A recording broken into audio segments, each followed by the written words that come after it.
I almost quit church media. I don't mean I was tired. I don't mean I needed a break. I mean, I was ready to throw in the towel and walk away from it all completely, to be honest. And the crazy part is, it wasn't because Sundays were bad. I mean, most Sundays went pretty well. But one of the most defining seasons of my life in church media also became one of the most exhausting. If you don't know me, my name's Dan Wathen, and I've spent over 2 decades working in church media and professional production, everything from local church teams to national broadcasts and even documentaries, which are my personal favorite. And in this episode, I want to give you 2 strategic moves that completely changed how I lead. It's not about theory, but hard-earned moves that helped me stop surviving Sundays and start building something real. If you're a church media director who feels exhausted or unseen, or maybe even stretched thin, this is totally for you. Okay, back to the story. After the service ended, after everyone had left the building, the pastor would gather the entire staff, even families, back into the sanctuary, and he'd do a full debrief. What went great, what was wrong, what could have been better. I'll just say this was not the highlight of my week or anyone's, right? A lot of Sundays I'd walk into there thinking we knocked it out of the park this morning, right? My camera ops had amazing shots. The control room team killed it. And the message was great. People got saved and lives were literally changed. Service flow was even good. And then all of a sudden the media team would get called out for something. Sometimes it was legit, we messed up, and sometimes it wasn't. But either way, whatever sense of accomplishment I had walking into that room vanished. I walked out feeling honestly defeated, depressed. Sundays were horrible, and I started not looking forward to them. And here's what started happening. I didn't recognize it at the time. I slipped into perfection mode, or performance mode, you could say. Things were only good if someone else said they were good. Even if I knew deep down it was a great day, it wasn't until someone else said it was.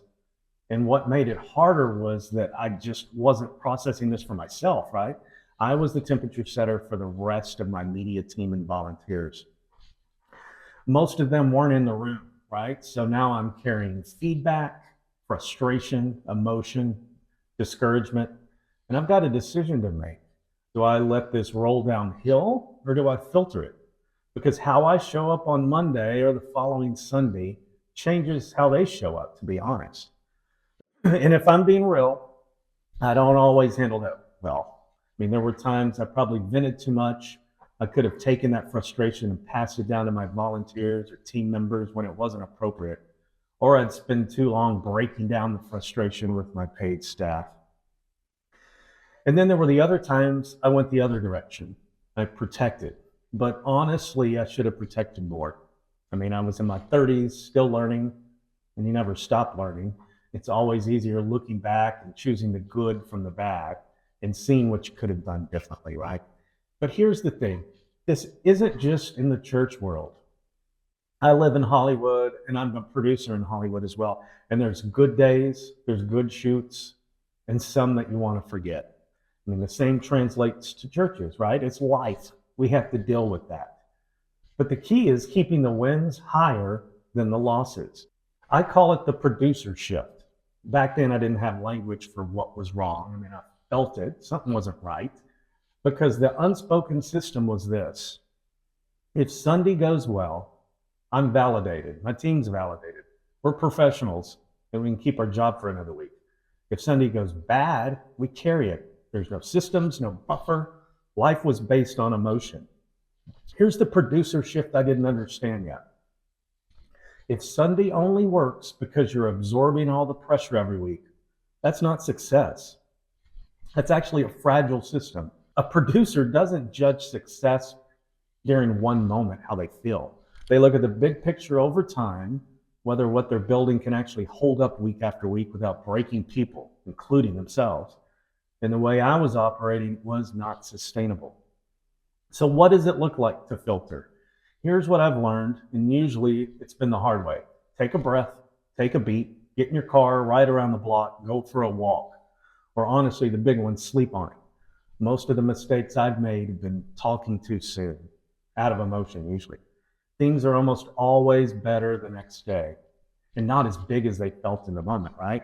So be slow to speak, That's a good leadership lesson right there. Take the time to filter what really needs to be passed down, what's just emotion and hype, what's actually a systems issue, and what's something you need to carry and process before you hand it to anyone else. Now, let me tell you a second story. This one hit me a little harder. It was a little earlier in my career. My very first media director job at a church, I was hired to do one thing: take their television program national. It was local at the time. Clear goal, right? Huge responsibility. But I had this mindset I didn't even know I had. If I was truly the one they hired, I had to do everything myself. Asking for help felt like weakness.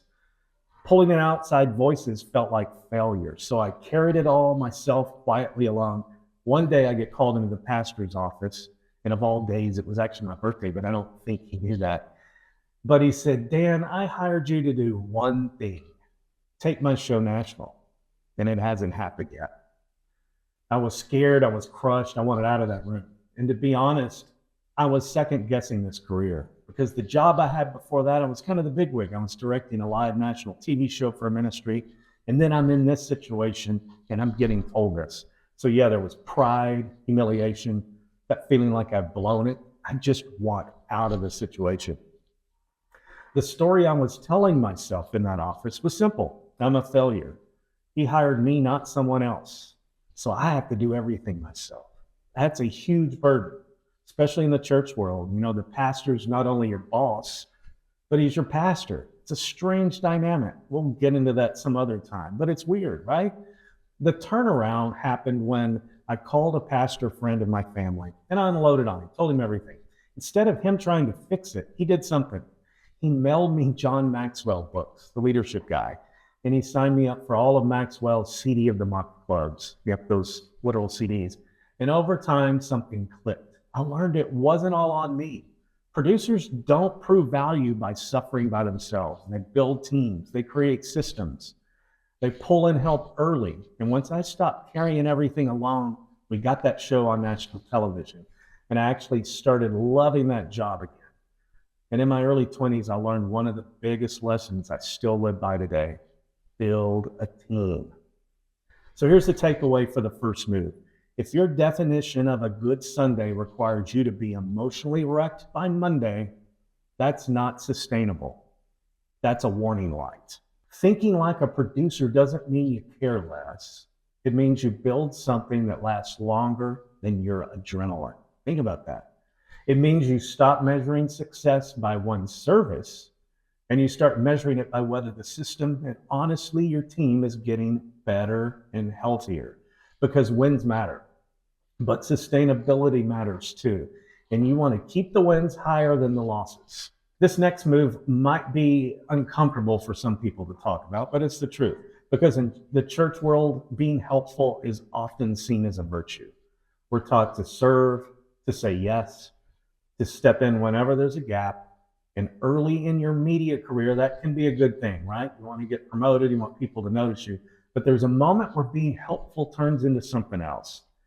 It turns into carrying responsibility that was never given to you or clearly defined.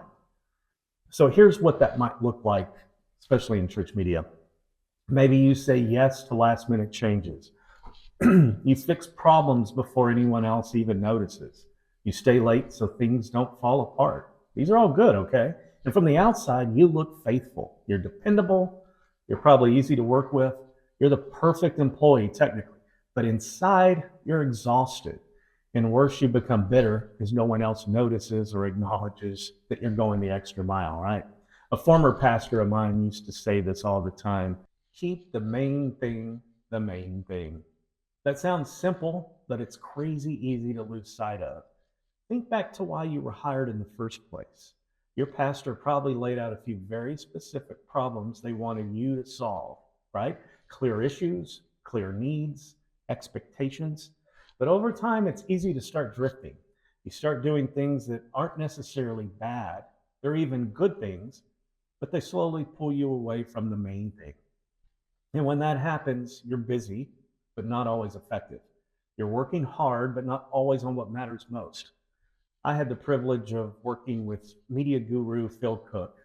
years ago. And when he hired me full time, he laid out a few very clear main things he wanted me to fix for the company. It wasn't complicated. It was literally spelled out in one email. And if you know Phil, he's very to the point and short. And I remember regularly going back to that email, checking myself to make sure I was still staying on course. Because the moment you stop anchoring yourself to the main thing, you don't usually drift into bad work. You drift into good work that pulls you off the mission.